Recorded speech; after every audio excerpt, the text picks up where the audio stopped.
bisa membuat suatu konten viral tuh bukanlah hanya orang nonton berapa lama, tapi seberapa diperdebatkan dia. Yang awal mulanya karena konten viral tadi, akhirnya malah jadi belajar lebih banyak untuk how to learn AI-nya untuk image video. Yang sangat sulit adalah bukan masuknya, tapi konsistensinya. Bayangkanlah nanti ketika kamu punya anak dan anak kamu ketika lahir di dunia sudah tidak bisa jadi lagi makhluk tercerdas di dunia ini dengan adanya AI. Kalau misalnya saat ini lo belum jadi spesialis di suatu bidang, ini adalah momen lo buat bersinar. Karena bisa jadi yang paling dibutuhkan di kedepannya adalah seorang generalis yang menguasai AI yang spesialis di berbagai bidang.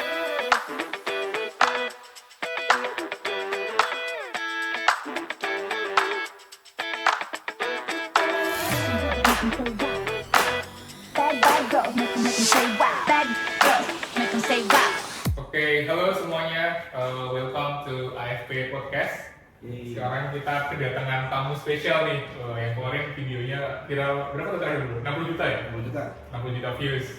Oke, kita ada Bro Adrian. Jadi di podcast kali ini kita akan bahas tentang mostly AI video ya sama Bro Adrian. Sebelumnya bro, boleh ceritain nggak sekarang kesibukannya apa aja atau background lu apa gitu? Oke, kalau guys, jadi kalau saat ini kesibukan lebih ke mengelola agensi, fokusnya tuh di performance digital marketing. Sambil saat ini lagi belajar AI untuk arahnya video, image, pakai banget untuk cepat pengerjaan ads, kreatif dan lain-lain. Oke, jadi alasan lu belajar AI sebenarnya untuk kerjaan lu gitu awalnya ya? Yes, betul. Oke. Nah ini gimana ceritanya lu kemarin sampai bikin video AI gitu? Apakah itu nggak sengaja atau udah lu rencanakan tuh yang sampai viral gitu? Oke, jadi sebenarnya itu adalah salah satu bagian waktu training dari kantor. Oh gitu, oke. Jadi gua ngetrain anak-anak kantor, scale up kemampuan anak kantor buat bikin video. Karena memang satu apa ya yang kita create. Jadi selain daripada ngerjain buat klien, kita juga banyak bikin YouTube. Ini nyari-nyari nih gimana caranya biar viral. Kita bikin formulasinya dan lain-lain. Akhirnya salah satu yang viral, yang ketahuan viral adalah yang si kuda lumping itu. Kuda itu ya. Kuda lumping, yang hampir sampai hari itu 60 juta view dengan perdebatan ibu-ibu Facebook. Ya gue liat komennya tuh udah pada itu ya. Aduh absurd banget. Karena saya masuk grup keluarga lah. Siap. Oke. Oh jadi lu bikin banyak video tuh, berarti nggak cuma itu doang ya? Oke. Tapi di akun-akun yang lain gitu ya? Ya. Sebenarnya ada 1-2 yang sampai 100-200 jutaan, tapi memang di akun yang lain. Oh gitu. Wah menarik nih. Soalnya kadang gini ya, kalau orang lihat konten viral tuh nggak lihat prosesnya gitu, jadi wah dikiranya bikin sekali langsung jadi gitu kan. Berarti tuh ada banyak testing dan learningnya gitu ya. Oke. Jadi kalau testing and learningnya banyak banget sebenarnya cukup. Viral itu memang ada yang nggak sengaja, pastinya ada yang nggak sengaja, tapi ada juga yang disengaja. Salah satunya sebenarnya si konten kuda-kudaan di feed itu adalah salah satu yang direncanakan. Kenapa bisa gue bilang direncanakan? Karena hal-hal yang ada dalam video tersebut benar-benar direncanakan semua. Contoh, kayak di gambar video itu ada orang megang handphone, dia di handphone itu gambarnya bebek. Padahal gambarnya bebek, padahal yang di shoot kuda. Atau ada lagi cacat-cacat yang disengaja, kayak misalnya pak polisinya di sana dari kena panjang menuju jangka pendek. Oh itu disengaja? Disengaja. Oh menarik ya. Karena kita tahu yang bisa membuat suatu konten viral tuh bukanlah hanya orang nonton berapa lama, tapi seberapa diperdebatkan dia. Nah itu tuh, yang gitu ya. Jadi semakin kontroversial akan semakin viral, engage ya, engagement-nya tinggi gitu. Jadi emang sengaja cacat-cacat itu dibentuk biar ada orang-orang yang bisa bilang itu tuh coba lihat ininya. Nah, kayak gitu cara dia. Oke. Menarik. Nah ini yang mau gue bahas nih bro, kan lu ini ya sekarang kerja di agensi kan, dan ini misalnya baru mulai nyoba AI gitu ya. Kemarin tuh gue lihat ada orang luar ya, dia bikin quotes ini bro. Jadi dari 1000 konten yang lu bikin, lu cuma butuh satu video yang nggak sengaja viral untuk merubah hidup lu. Nah, gue penasaran nih, dari konten yang viral ini sampai 60 juta views tuh hidup lu berubah nggak? Sedikit banyak berubah. Oke. Sedikit banyak ya, karena yang awal mulanya gue lebih dikenal sebagai untuk digital marketing ads, Facebook dan lain-lain, akhirnya malah lebih sering diundang untuk ngobrol tentang AI. Oke. Dan yang sebenarnya agak konyol adalah sekitar baru kasusnya sekitar sebulan yang lalu, tiba-tiba di follow sama Humas Makobrimob. Oh iya betul. Gue cuma aja kan. Iya. Diundang, di kubu di kota di follow dulu awalnya. Wah, biar ini mau di apa? Lalu pas dibuka di app-nya ternyata ada kontak dari Makobrimob untuk bisa kan melatih untuk ngajarin AI dan lain-lain. Akhirnya berlanjut juga ke UGM, ke beberapa bisnis yang akhirnya ngomongin gimana nih mempercepat pekerjaan dengan menggunakan AI. Yang awal mulanya karena konten viral tadi, akhirnya malah jadi belajar lebih banyak untuk how to learn AI-nya untuk animated video. Oke, jadi hidup lu berubah dari situ ya, orang jadi kenal, terus jadi kontakin, kemudian juga lu banyak misi-misi acara jadi misi video. How one konten bisa berubah hidup gitu ya. Menarik. Nah terus followers lu juga naik nggak dari video ini? Dari video itu naik sekarang berapa ya? 8.000 kali ya. Oke, gila. Oke, menarik ya. Ya dan banyak yang chatnya, Mas, ada yang bilang, wah hebat Mas editnya bla bla bla. Terus ada juga yang merevisi. Oh gitu. Ada juga yang ngancam. Oh iya. Jangan diparuh Mas. Wah itu chat-chatnya ampun saya. Jadi kalau dibaca, ini gimana sih orang itu? Tapi itu menyenangkan sih. Iya. Kalau unik lah. Itu juga naikin engagement juga ya. Betul. Menarik. Oke, jadi ini ya, gue tuh sebenarnya yang bikin tertarik adalah video yang lu bikin di AI video itu kelihatan realistik banget gitu kan. Karena ketika kita lihat video bikinan video itu kebanyakan lu plastik gitu kan, atau terlihat wah ini AI banget lah. Nah, tapi ketika buat video di awal itu udah langsung tuh ini sempat mikir juga ini beneran kalau AI gitu kan. Sama juga sama yang di komen gitu. Nah itu proses brainstorm lu gimana bro? Apakah lu mungkin dapat referensi dari konten lain atau mungkin lo coba cari formulasi itu gimana? Gue penasaran sama proses brainstorming di balik layar ini. Jadi kan lu bilang direncanakan ya? Iya. Itu gimana tuh kalau boleh cerita? Oke, sebenarnya konten itu awal mulanya adalah untuk konten reels YouTube. Oke. Reels YouTube salah. Short YouTube. Short ya, benar. Karena memang dari anak-anak kita lagi bikin divisi untuk bikin akun YouTube. Nah, kita mikir dan kita melihat kebanyakan tuh konten-konten tuh mencoba sangat realistis tapi arah human. Betul.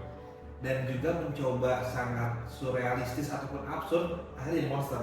Iya. Nah tapi aku mencoba kan kayaknya ada nilai tengah-tengahnya. Iya. Makhluk imajinatif yang sebenarnya ada di dunia manusia. Iya. Tapi memang ada beberapa part yang kurang. Oke. Iya. Betul. Nah dari situlah sebenarnya konten yang kita create dari untuk yang agak-agak konten imajinatif itu ada dari satu unicorn. Iya. Yang kami sebut di caption tuh Pegasus. Iya. Padahal itu sengaja juga. Gua tahu itu salah karena orang bakal mau membenarkan. Betul. Orang suka membenarkan. Terus satu, terus kedua burung elang gede. Iya. Terus yang kita coba juga kayak pocong, kuntilanak dan makhluk-makhluk yang spiritual kayak gitu kita coba create juga untuk mencoba mendekati ke apa sih yang sering diomongin sama orang. Tapi sayangnya ternyata ketika kita coba makhluk yang spiritual kayak gitu ya kayak pocong ataupun kayak kuntilanak, orang tuh kalau buka itu skip. Terlalu realistis. Akhirnya takut.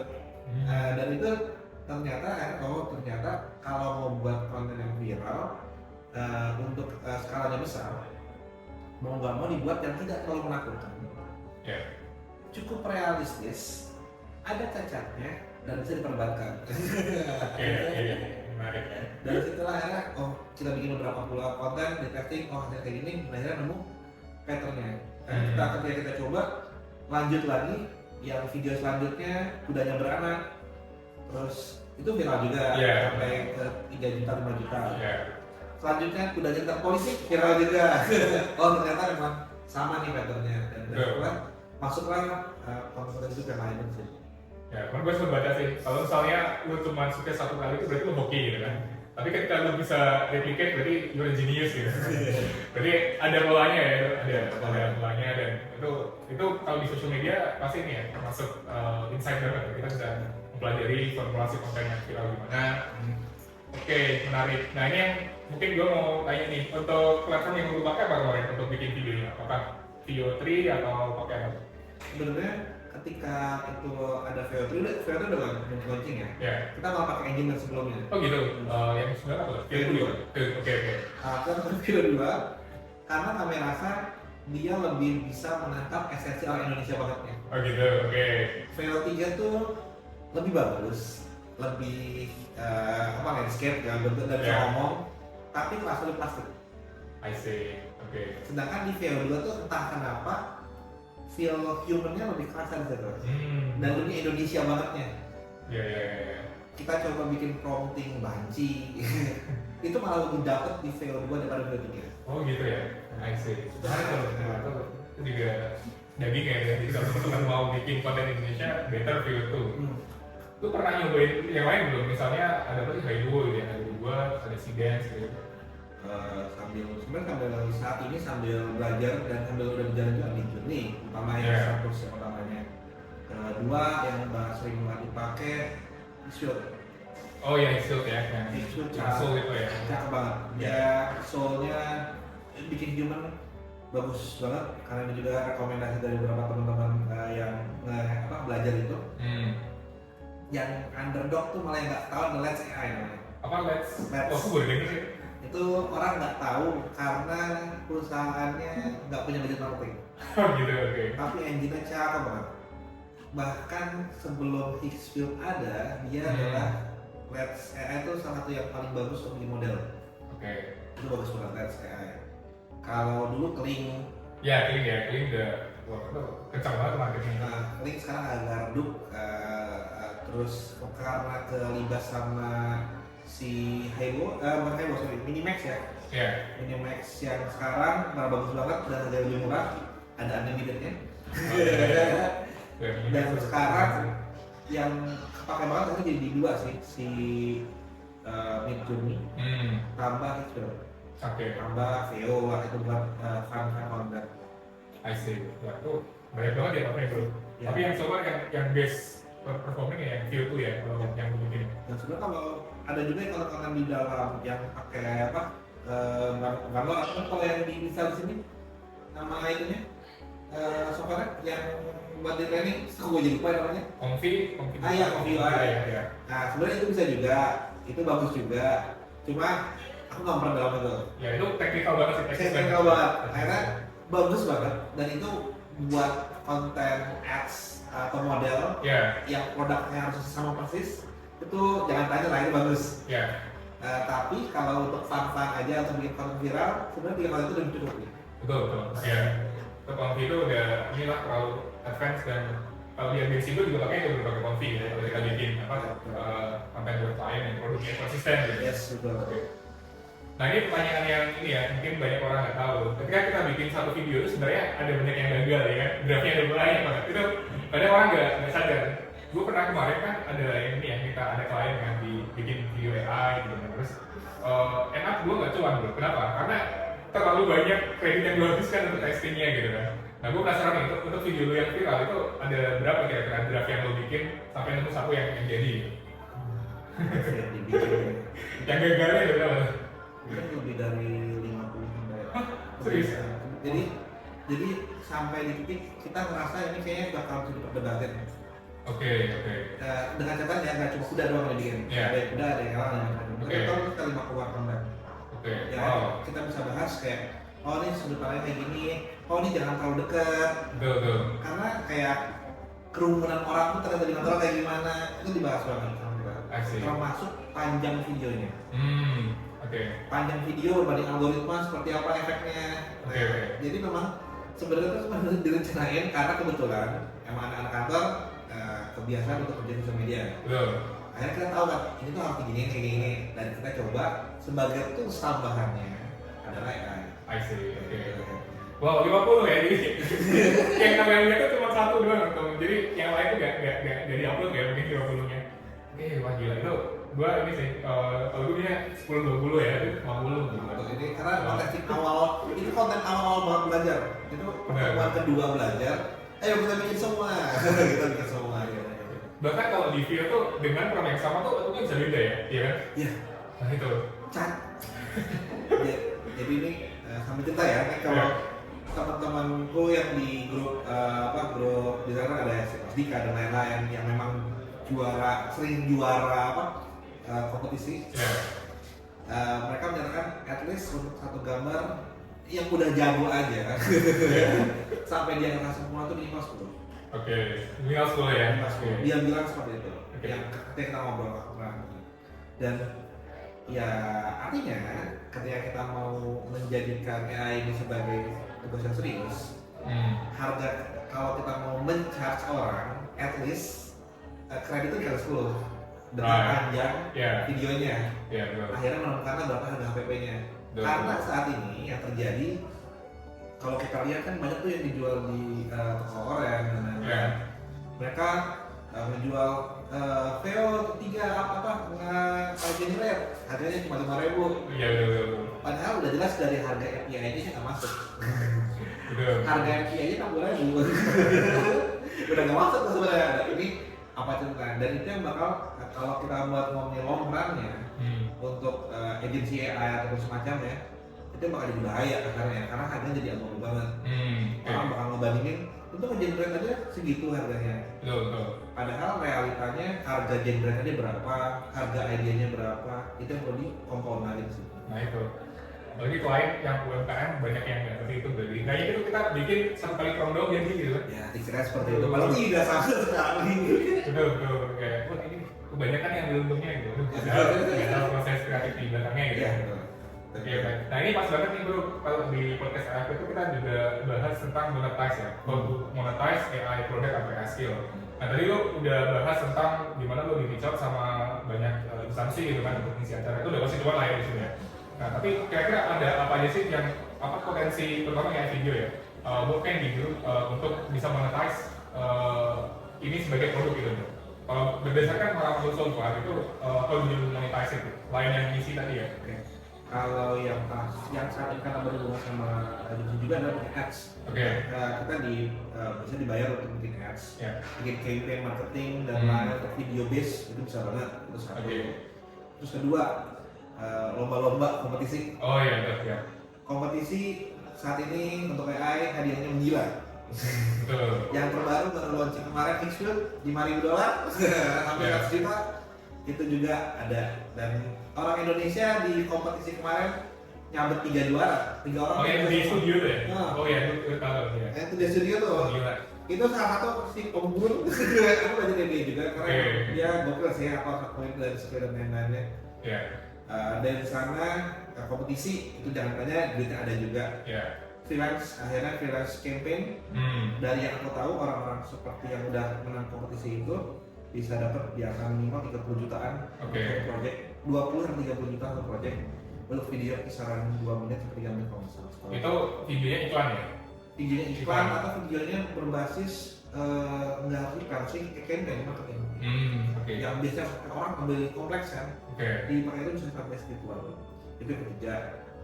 Keempat, ya jual prom, jual itu yang saya digital produk sama ini ya, sama tutorial gitu. Yang kelima yang gue lakuin saat ini ada juga yang ternak akun. Iya benar. Itu menarik tuh. Ternak akun mungkin orang nggak tahu itu bisa menghasilkan, tapi itu bisa menghasilkan. Bisa ternak akun dari YouTube, Instagram, untuk juga dari Thread atau juga dari TikTok. Itu bisa juga buat itu baru ternak akun. Affiliate.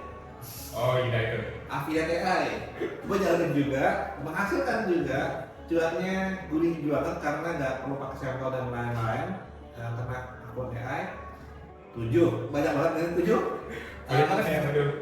7 AI model agency.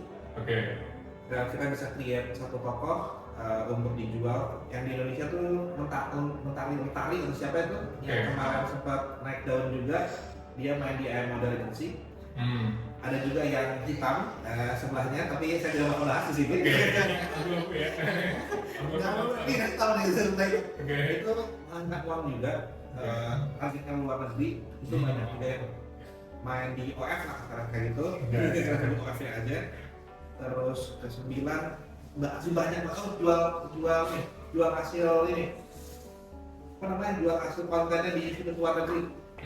Itu bisa juga. Itu kayak stok ya? Stok benar. Video. Stok video, stok ada juga beberapa situs lainnya yang cukup oke.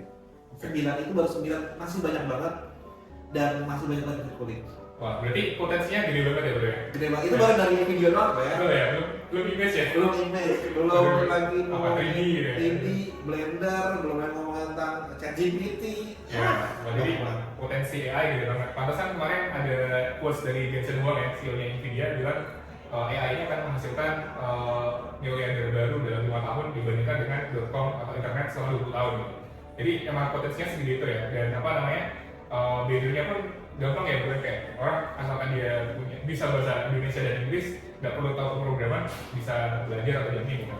Nah ini mungkin relate juga nih, menurut lo ya, kalau misalnya ada orang yang pengen belajar cara bikin aset video atau mungkin image gitu kan pakai AI, menurut lo susah nggak sih atau bisa diikuti sama semua orang gitu? Kayak what do you think about the difficulties untuk getting started sampai mastering lah misalnya? Entry point-nya rendah banget sebenarnya. Nah, tapi berbeda tentang mastering ya. Iya. Dari yang si The Studio, si Dika itu, yang aku tahu tuh dia mulai dari bulan Desember. Right. Sekarang sampai 6 bulan dan aku nggak pernah lihat dia lepas satu video satu hari pun nggak ngepost. Bahkan every day. Oke. Nggak pernah, meskipun anak kelahiran masih tuh ngepost. Oh iya. Masih tetap aktif di grup. Gila. Jadi yang sangat sulit adalah bukan masuknya, tapi konsistensinya. Betul. Dan itu yang aku harap selama 6 bulan kenal sama dia kayak anjir nih orang nggak masuk akal sih konsistennya, dan itu yang nggak bisa semua orang bisa ambil sih di situ. I see. Susahnya di situ menurut aku. Oke, berarti di konsistensi untuk apa namanya perfecting the skill lah istilahnya. Iya betul. Tapi everyone can start karena ya literally itu cuma bisa perlu nge-prompt gitu. Iya, nge-prompt. Bikin video kuda terbang apalah itu. Iya. Sebenarnya maksudnya gampang banget, tinggal buka situs yang gratisan bisa, yang berbayar bisa. Apa sih sekarang yang nggak bisa untuk kayak, dan banyak kan yang sekarang kasus apa ya, bikin vibe coding lah. Betul. Yang kemarin dari kalau orang nggak bisa coding jadi bisa coding, at least di website gitu ya. Oh, anjir nih kok bisa juga. Hal-hal seperti itu yang membuat loncatannya tinggi. Serta ditambah orang apa yang si developer yang orang-orang yang nge-create kayak Hixfield dan lain-lainnya, update tuh bukan lagi skalanya, bukan lagi bulan atau tahunan, kan sekarang harian. Harian, betul. Karena ini ya. Tidur sehari, update udah 4 hari, anjir udah tidur. Oke. Emang aku setuju sama si CEO-nya Nvidia. Kecepatannya jauh lebih cepat dibandingkan hal-hal berbau komputer lainnya selama 20 tahun ke belakang. Dari aku salah satu orang yang beli Bitcoin awal di tahun 2008-2009. Oh iya, wah menarik. Aku adalah orang yang berhasil membeli Bitcoin di harga 3 juta rupiah di Dodax. Tapi akhirnya tidak melanjutkan di tahun 2015 karena kayak ini dipakai baju di doang. Nah dari situ kayak kan ini progres untuk AI agak terlalu cepat, terlalu mengerikan, tapi memang fantastis loh. Ini menarik banget buat dipelajari. Oke. Dan balik lagi ke dari entry-nya ya, itu semua orang, mungkin kalau dulu kita ngomongin Bitcoin, ngomongin .com, bubble itu butuh tinggi ya, entry point-nya tinggi harus ngerti apa programming lah, ngerti technical. Nah itulah kenapa si Om Jensen juga bilang ini bakal banyak melahirkan kayak miliarder kayak apa kalau di Indonesia ya, 1 miliar, berarti ya 16 miliar lah, 1 miliar USD gitu. Karena dalam kasus affiliate AI, ibu-ibu yang diajarin AI dan memang tidak punya fokus sebagai ibu rumah tangga ya, kalau bisa bilang kerjaan lain, fokus sebagai ibu rumah tangga, menghasilkan uang jutaan dari affiliate itu sangat memungkinkan. Dan itu sudah dibuktikan di beberapa grup menggunakan affiliate meskipun di ban ya, tapi orang tetap cair kan, ataupun lewat Shopee affiliate. Dan aku saksi mata sendiri kan, orang ini dari affiliate bisa cair segini ya. Padahal ibu-ibu, bener-bener ibu-ibu biasa, cuma emang lebih suka megang handphone, terus dia bikin prom, ini bagus nggak kayak gitu kan? Dan serendah itu buat kita mulai masuknya. Karena di konsistensinya itu. Betul. Nah itu, soalnya yang butuh ya semua orang bisa pakai AI tapi nggak banyak yang bisa konsisten. Betul banget. Oke, itu menarik banget sih. Oke, nah ini untuk teman-teman ya yang tertarik untuk belajar tentang AI, terutama di video AI ya, atau image AI. Ini gue dan Bro Adrian bikin course ya, jadi course AFP. Jadi teman-teman yang mau daftar bisa langsung cek di description aja. Nanti silahkan cek posternya. Kalau teman-teman tertarik untuk belajar lebih yang lebih teknikal atau lebih bahas tentang workflow-nya segala macam, itu nanti kita akan bahas di course-nya. Oke, terakhir nih bro, kira-kira prediksi lo gimana nih? Sekarang ya, Agustus GPT-5 bakal keluar ya kan? Ada juga kabarnya VO 4 ya, VO 4 bakal keluar juga nih akhir tahun ini gitu. What's your prediction mengenai tren AI ke depan? Mungkin dalam 3 bulan naik ke depan dan what's your plan gitu? Apa plan lo untuk memaksimalkan atau ride the wave istilahnya ini? Wah, ekstrim sih. Dengan GPT-5 keluar yang kita nggak tahu bakal keluar apa, itu aja udah absurd banget. Waktu kemarin GPT-5 keluar agent, meskipun Manus ya pertama kali buat itu ya, salah satu awal-awal Manus lah. Tapi kita kan si GPT-5 keluar nih, ditambah AI agent, agak-agak susah ya kebayangin apa yang bakal di-tweak lagi dari GPT, anak GPT ini. Terutama kan GPT salah satu yang banyak kita pakai kan di bagian image-nya juga ya. Betul ya. Photo ya. Itu bagus banget dari segi image dan dari segi tulisan. Karena dari segi kesesuaian apa yang kita minta itu belum ada yang bisa nandingin kalau itu versi itunya lah ya. Tapi suaranya masih ketinggalan. Nggak usah diomongin lah ya. Kayaknya kalau aku lihat bakal makin banyak iklan-iklan, karena aku berhubungan sama performance ya. Iklan-iklan yang di-create dengan menggunakan AI bakal jadi makin banyak banget. Yang aku agak khawatirkan kalau di bagian model agency. Dengan Niki kemarin Soul aja kita bisa nge-create satu muka. Dan fashionnya itu bisa masuk dengan reference. Itu aja udah agak-agak menggoyangkan di bagian model. Betul, itu sih. Kalau kemarin yang udah terlibat adalah contact center, yang di India ada banyak layoff, mungkin bisa jadi kemarin yang kalau di 6 bulan kemarin adalah bagian kopi, yang kegoyang sama coding. Dua hal itu yang kemarin kegoyang 6 bulan, mungkin 6 bulan ke depan desain itu bakal agak sedikit tambah kegoyang dengan beberapa keluaran yang baru. Karena apa alasannya untuk menambah desainer atau menambah itu jika satu orang desainer yang mengerti AI bisa menghandle itu. Aku nggak bilang pekerjaan desainer jadi obsolete, enggak. Tapi orang desainer yang bisa AI atau kreatif desainer atau kreatif director aja bisa AI, akhirnya dia bisa menggantikan satu diri sendiri. Yang mana itu yang agak-agak jadi benar. Karena kita adalah Indonesia negara padat karya, orangnya banyak. Akhirnya jadi suatu PR lah gimana kita ngikutin wave ini. Kalau enggak, ya seperti yang dari tahun lalu lah, orang-orang bilang kita tuh nggak bakal menggantikan AI, tapi kita bakal menggantikan oleh orang yang menggunakan AI. Dan itu terbukti. Di sekarang ini banyak juga tuh orang yang kalau zaman dulu orang-orang yang bisa coding udah aman lah, ya kan, bahasa gitu. Sekarang ya kita tahu sendiri kondisinya gimana. Orang yang bisa coding plus AI menggantikan 10 orang yang bisa coding aja. Nah kayak gitu masalahnya. Orang coding tetap dibutuhkan. Nah dan itu yang mungkin terjadi 6 bulan ke depan.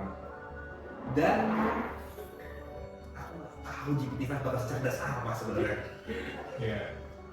Dengan kemampuan agentnya dalam scraping data dan lain-lain, aku berharap jangan terlalu cerdas banget dulu ya, agak deg-degan soalnya. AGI itu Kacau itu.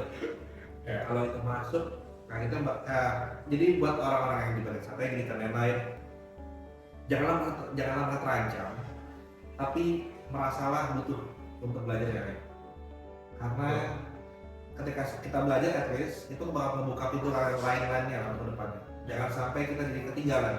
At least jadi early adapter saat ini itu salah satu cara yang bagus menurut. Betul sih, kalau kita jadi early adapter, at least kita juga bisa teach the others gitu kan. Ya, Otomatis lo nggak bisa monetize produknya, ya lo bisa monetize knowledge lo gitu kan, dan skill lo. Oke, menarik ya. Nah, kalau menurut lo, in terms of the creative ini, karena sekarang ini ya, kalau misalnya kita ngomongin AI content, mereka bilang tuh kreatif proses itu nggak bisa digantikan sama AI gitu kan, kayak idenya dari kita sendiri nih gitu. Nah, tapi menurut lo apakah ide ini bisa di-outsource juga ke AI? Like, literally, lo kasih objektifnya nih, misalnya kayak gue pengen bikin video yang viral, yang views-nya 1 juta gitu kan.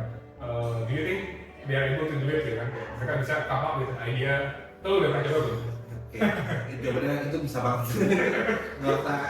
Jadi dari video-video viral itu, tinggal masuk aja di LLM-nya, maksudnya dia learn, udah jadi kok. Nah, Masa dia belajar jauh lebih singkat dibandingkan kita. Dan bahkan kemarin siapa yang ngomong ya di ChatGPT masih orang apa sih ChatGPT bilang, oh ya, sama Opan. dia bilang nih, bayangkanlah nanti ketika kamu punya anak dan anak kamu ketika lahir di dunia sudah tidak bisa jadi lagi makhluk tercerdas di dunia ini dengan adanya AI. Dia bilang gitu. Aku bohong? Iya lagi, kalau dulu mungkin adalah kesempatan untuk jadi orang tercerdas gitu ya. Yeah. Sekarang dengan hal itu terjadi kayak wah iya ya. Dan akhirnya sekarang kan ada Neuralink ya yang kayaknya si Elon baru kemarin udah bisa gerak-gerakin komputer tanpa lain-lain megang ya. Itu bakal jadi ekstrim sih. Oke, menarik. Oke, tapi ya itu ya balik lagi dari kita sebagai individual gitu kan ya, kita cuma bisa ngikutin aja gitu kan ya, kita ikutin perkembangan AI.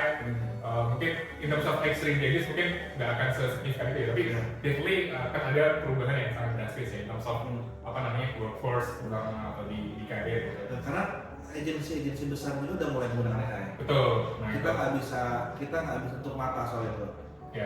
Awal mulanya kita pikir ini cuma buat fun aja. Tapi kita harus sadar bahwa bisnis itu soal profit. Nah itu dia yang paling penting adalah money in money out ya. Money in money out dan kita nggak bisa pungkiri juga bahwasannya AI itu mengefisiensikan banyak hal.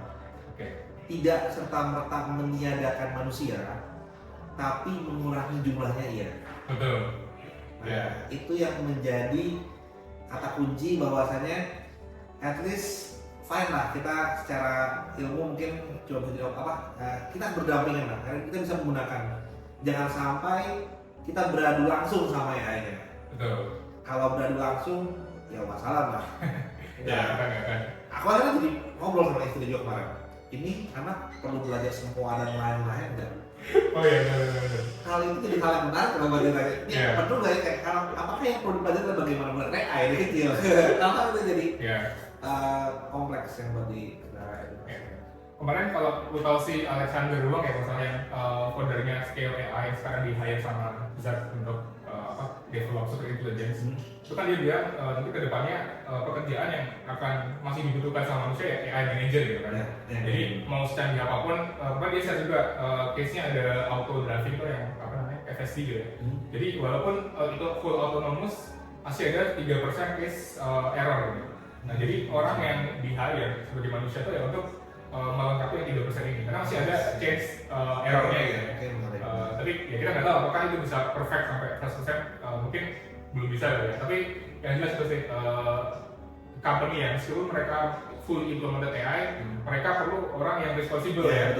Yang bisa jadi samsak lah kalau ya. Itu udah salah. Kan nggak mungkin dia marahin si AI ya gitu.